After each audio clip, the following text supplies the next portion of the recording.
Hello all. आज सगळ्यांनी market पाहिलं असेल. मार्केट बघून सगळे पॅनिक असतील की मार्केट काय थांबायचं नावच घेत नाहीये. मार्केट अजून किती पडू शकतं हे आपण टेक्निकल टर्म्स वाईज बघू. बरं, सगळ्यात महत्वाचं ना, मार्केट का पडतंय हे आधी आपण समजून घेऊ. मार्केट चार कारणांमुळे पडतंय. सगळ्यात पहिलं कारण की एफ-आयस कंटिन्युअसली मार्केटमध्ये सेलिंग करत आहेत. ठीक आहे. दुसरं महत्वाचं कारण Q3 रिझल्ट चालू आहेत. हा पूर्ण 15 दिवस Q3 रिझल्ट अनाऊन्स होतात. आतापर्यंत एकाही कंपनीनं पाहिजे असे नंबर शो नाही केले. महत्वाचा ट्रिगर पॉईंट कुठे झाला तर तीन महत्वाच्या कंपन्यांचा रिझल्ट ह्या विकेंडला लागला.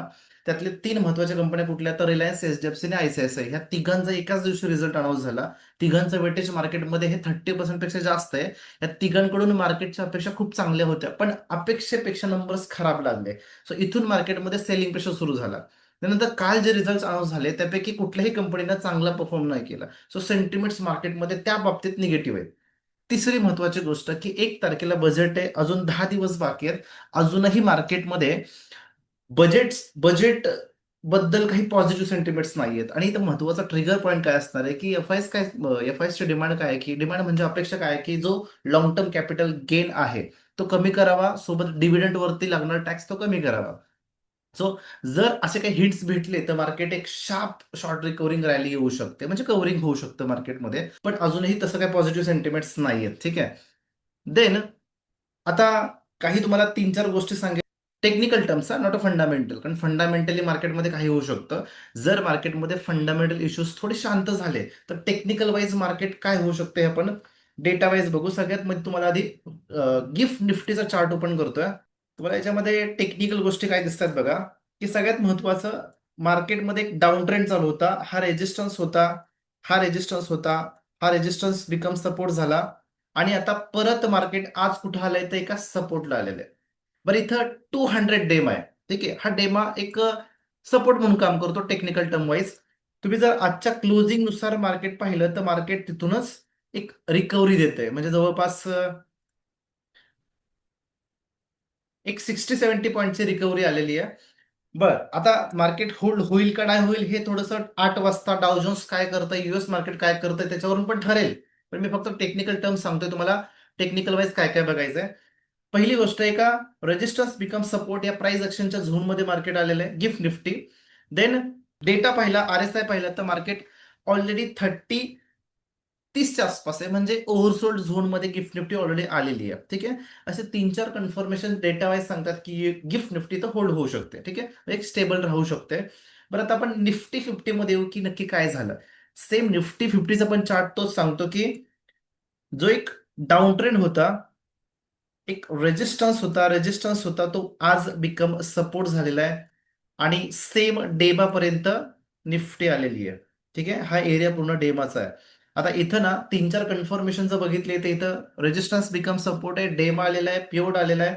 आणि खालून एक ट्रेंड लाईन अप ट्रेंडचा झोन आहे तो पण आलेला आहे. बट इथं जर आर एस आय बेस तुम्ही मार्केट पाहिलं तर मार्केट ऑलरेडी 30 बिलो 30 आलेलं, म्हणजे ओव्हरसोल्ड झोन मध्ये मार्केट पोहोचलेलं आहे. ठीक आहे.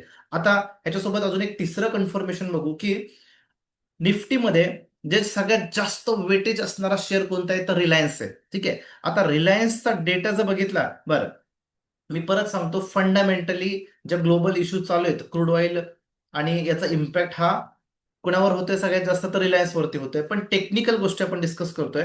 टेक्निकल वाईज रिलायन्स बघितला तर already one day time frame नुसार आपण चेक करू.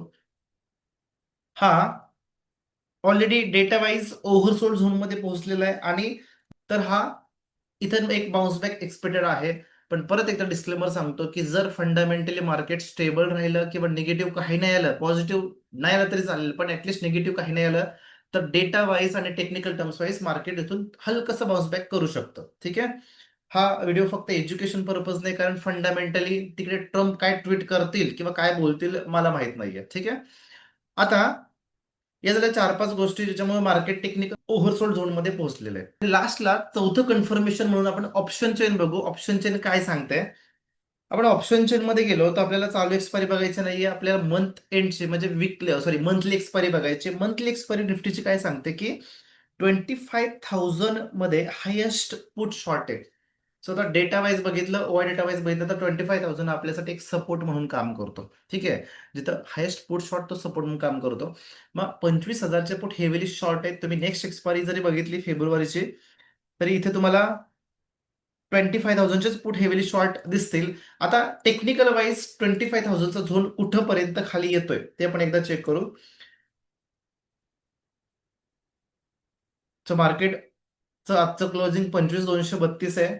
इथून हार्डली मार्केट या झोन पर्यंत म्हणजे अजून 200 पॉईंटचा एक स्पाइक खाली दाखवू शकतो. ठीक आहे. जर इथं आला तर डेटा अजूनही ओव्हरसोल्ड झोन मध्ये जाईल आणि ऑप्शन चेन वाईज 25,000 झोन पासून एक बाउन्स बॅक मिळू शकतो. ठीक आहे. सो हे सगळं होतं टेक्निकल टर्म्स. तुम्हाला टेक्निकल वाईज डेटा हा ओव्हरसोल्ड सांगतो, सो जास्त पॅनिक व्हायची गरज नाहीये. पण शक्यतो फंडामेंटली मार्केटमध्ये जे सेंटिमेंट्स खराब आहेत त्याच्यानुसार सेंटिमेंट्स थोडेसे क्लिअर होऊ द्या, मार्केटचा व्ह्यू क्लिअर होऊ द्या, तरच मार्केटमध्ये रिस्क घ्या. ठीक आहे. धन्यवाद.